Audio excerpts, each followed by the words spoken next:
کرتے رہے کہ ہماری مرادیں اب پوری ہوگی. اب وہ جب 7 سال پورے ہو گئے تو ایک شخص سے آنے کے بعد گریہ زاری شروع کر دیا. وہ بھی کسی مراد سے آیا تھا اور 3 دن کے بعد ان کی مراد پوری ہو گئی.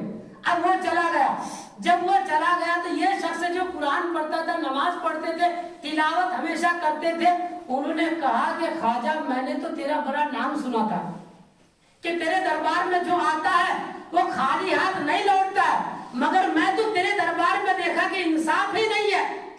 ایک شخص آنے کا 3 دن ہوا, اپنی مراد لے کر کے واپس خوشی میں جا رہا. مجھے 7 سال ہو گیا, اب تک میں اس در پہ میں پڑا ہوں, تیرے دربار میں انصاف نہیں ہے, اس لیے میں اب اپنے سامان کو سمٹتا ہوں, میں بھی گھر جاتا ہوں. یہ بول کر کے انہوں نے اپنے بستر کو سمٹا, اپنے سامان کو سمٹا, اور سمٹنے کے بعد وہ دروازہ سے وہ گیا, مزار کے پاس گیا, اور ان کے ہاتھ میں کوڑا تھا, اس کوڑا سے 2 کوڑا مزار پر مار دیا, اور مارنے کے بعد بولا کہ یہاں انصاف نہیں, اب تو میں جا رہا ہوں.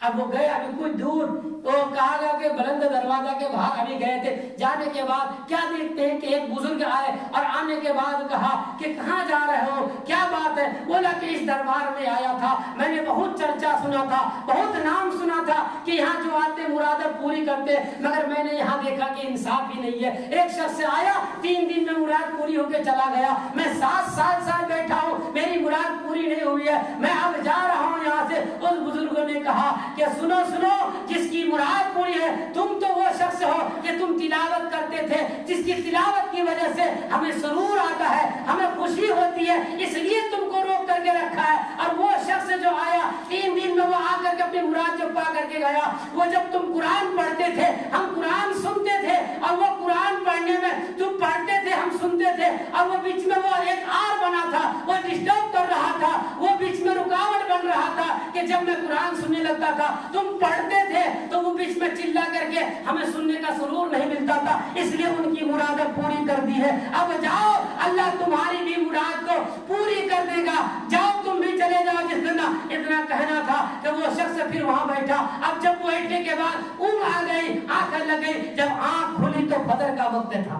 سبحان اللہ. آنکھ کھلی, فجر کا وقت تھا, اور جانے کے بعد سیدنا سرکار خواجہ غریب نواز کے دربار میں گیا, اور جانے کے بعد کہا کہ حضور ہم سے غلطی ہو گئی ہے, ہم معافی مانگنے کے لیے حاضر ہوئے. معافی مانگا, اس کے بعد ان کی بھی مراد پوری ہو گئی, اور اس کے بعد وہ اپنا گھر چلے گیا. اس لیے تو حضرت حسن رضا بریلوی اعلیٰ حضرت کے چھوٹے بھائی نے کہا ہے کہ در خواجہ سے کیا نہیں ملتا ہے مگر مانگنے کا سلیقہ ہونا چاہیے. بے شک, بے در شک. خواجہ سے کیا نہیں ملتا ہے مگر مانگنے کا سلیقہ ہونا چاہیے. غلامان محشر قیامت میں پہچانے جائیں گے, غلامان معین قیامت میں پہچانے جائیں گے, مگر ہمیں شرط یہ ہے کہ معین حضرت خواجہ غریب نواز کا سچا چاہنے والا ہونا پڑے گا. بے شک, بے شک. کیونکہ انہوں نے کہا ہے کہ جس کے اندر دریا جیسی سخاوت, زمین جیسی تواضع اور سورج جیسی روشنی ہو, وہ اس کے اللہ کے ولی ہونے میں شک نہیں ہے.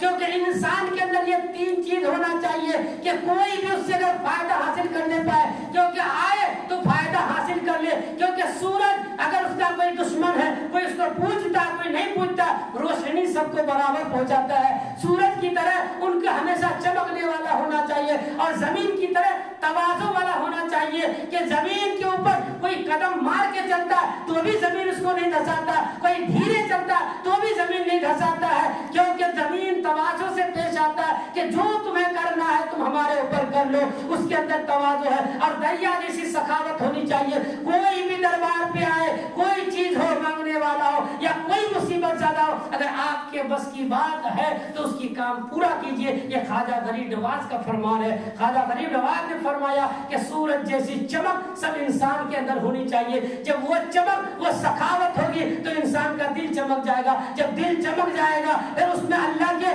تجلی کی روشنی پڑے گی. جب روشنی پڑے گی تو اللہ کا محبوب ہو جائے گا. حضرت آقا صلی اللہ تعالی علیہ وسلم نے ارشاد فرمایا, المرء مع من احب, آدمی اسی کے ساتھ ہوگا جس سے محبت کرتا ہے. انشاءاللہ ہم خواجہ غریب نواز سے محبت کرنے والے, غوث اعظم سے محبت کرنے والے, بزرگان دین سے محبت کرنے والے, مخدوم سمرا سے محبت کرنے والے, سراج الدین اخی علالہ محمد بندوی, جملہ اولیاء سے محبت کرنے والے ہیں.